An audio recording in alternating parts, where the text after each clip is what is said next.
E aí, tudo bem com você? Tudo legal?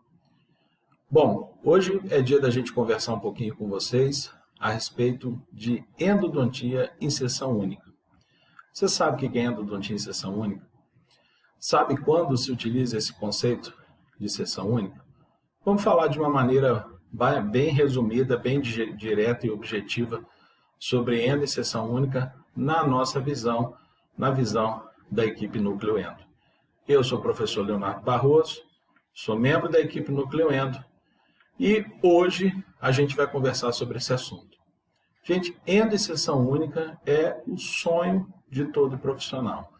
A gente sabe que do ponto de vista gerencial, empresarial dentro da odontologia, todas vamos dizer assim, tudo que a gente puder reduzir tempo clínico, tempo de trabalho, é sempre muito interessante do ponto de vista financeiro, né? Todas as nossas atividades econômicas, tudo que diz respeito à parte financeira dentro do consultório está profundamente atrelado ao tempo que se leva, que se dedica para se concluir um dado procedimento, correto? Então, quanto menor o tempo de execução de um dado procedimento, melhor, vamos dizer assim, é o desempenho financeiro daquele procedimento, vamos dizer assim, tá?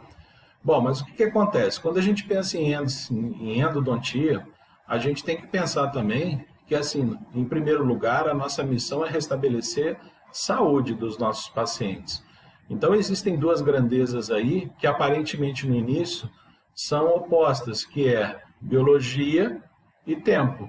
Nem sempre o tempo que a biologia precisa para produzir os processos de reparo, para produzir os processos, né, de cura, é o tempo administrativamente falando do ponto de vista financeiro. Estou falando isso em termos negociais, em termos de negócio.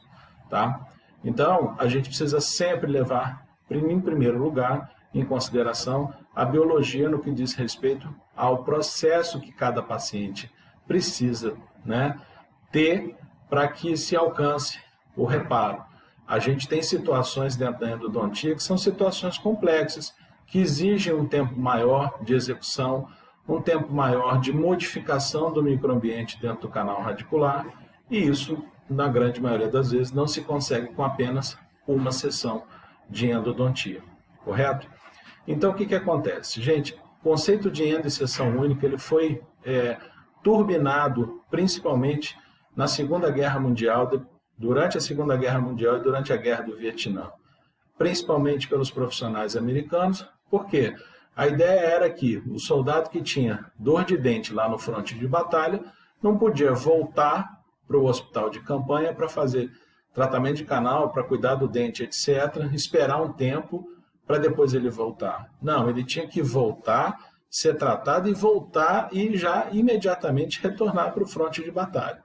Então, a partir daí que esse conceito de endo e seção única começou a ser veiculado, né, com mais força dentro da endodontia, e as pesquisas começaram em cima disso, em cima desse assunto. Então, o que acontece? O que a gente tem hoje em dia? A gente tem um avanço muito grande em relação aos instrumentos. A gente tem um avanço muito grande em relação à turbinação, né, vamos dizer assim, a maximização que você pode conseguir de desinfecção do canal radicular com a agitação mecânica das substâncias químicas, utilização de ultrassom, utilização de outros recursos como o EasyClean para você conseguir maximizar, para você conseguir turbilhonar, né, e aumentar a difusão e o espalhamento dessa solução química dentro da área dos canais radiculares, para você conseguir desinfecção. Mas a verdade é que a gente ainda tem um desafio muito grande, que é a anatomia do sistema de canais radiculares. Se vocês virem um IGTV que eu gravei nessa semana agora que passou, onde a gente falou sobre medicação intracanal é um tema que está profundamente atrelado à endodontia em seção única. Por quê? Porque a gente sabe que na atualidade a gente ainda não tem um método de desinfecção que seja 100% eficaz no sentido de esterilizar os condutos radiculares e, mais ainda, um instrumento que seja capaz de tocar em todas as paredes do sistema de canais radiculares e uma substância química que seja capaz de acessar todas as ramificações e istmos e irregularidades da área dos canais radiculares, porque a anatomia é extremamente diversificada, extremamente vasta, correto? Não existe uma coerência ainda entre um instrumento, o formato do instrumento, a morfologia do instrumento e a morfologia do canal, do sistema de canais radiculares. Então, na nossa visão, a gente entende que se o dente é um órgão que permite que você faça a sua sessão de preparo do sistema de canais radiculares, utilize o método de instrumentação, utilize o método de limpeza química, de ativação da substância química lá dentro, mas que também permite que você utilize medicação intracanal para você potencializar esses efeitos de desinfecção que se conseguiu durante a fase de preparo do canal, por que não utilizar? Por que não fazer? Então, o conceito de endoinserção única para nós da equipe Núcleo Endo, em primeiro lugar, é assim, endoinserção única em polpa viva. Quando eu tenho um tecido inflamado, mas eu não tenho um tecido infectado, na verdade. Enquanto houver sangramento, existe célula de defesa, existe presença da defesa do hospedeiro, portanto, não existe colonização maciça bacteriana. Então, eu posso, sim, fazer a limpeza dos canais radiculares e fazer a seção única. Está muito bem empregada a seção única na polpa viva, porque a ideia é justamente, eu tenho que pensar por um outro lado. Quanto menos tempo meu paciente ficar com curativo, menores são as chances de eventualmente acontecer uma contaminação secundária, como o curativo soltar, cair, quebrar, enfim, correto? Outra situação de endoinserção única é quando realmente você tem um dente numa situação muito crítica, principalmente questão de isolamento ou uma questão de um paciente que tem uma condição sistêmica muito específica que não dá para você intervir mais de uma vez. Então aí tudo bem, você usar o máximo, empregar o máximo de recursos que você tiver, tanto em polpa viva quanto em polpa morta, para você conseguir maximizar resultados de desinfecção e promover endoinserção única.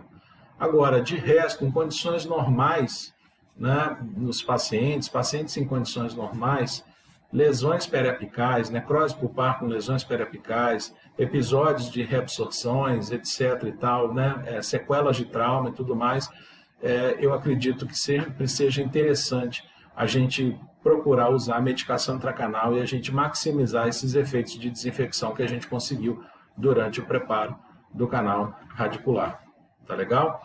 Agora, é muito importante que, independente de se você for fazer sessão única ou você fazer em mais vezes, é muito importante que você aprenda a desenvolver, utilizar recursos mais modernos, recursos mais atuais, para você conseguir o máximo de efeito, você somar o máximo de efeito de desinfecção. Porque, na verdade, o que a gente sabe que o que restabelece cura é exatamente a gente controlar a microbiota do canal radicular.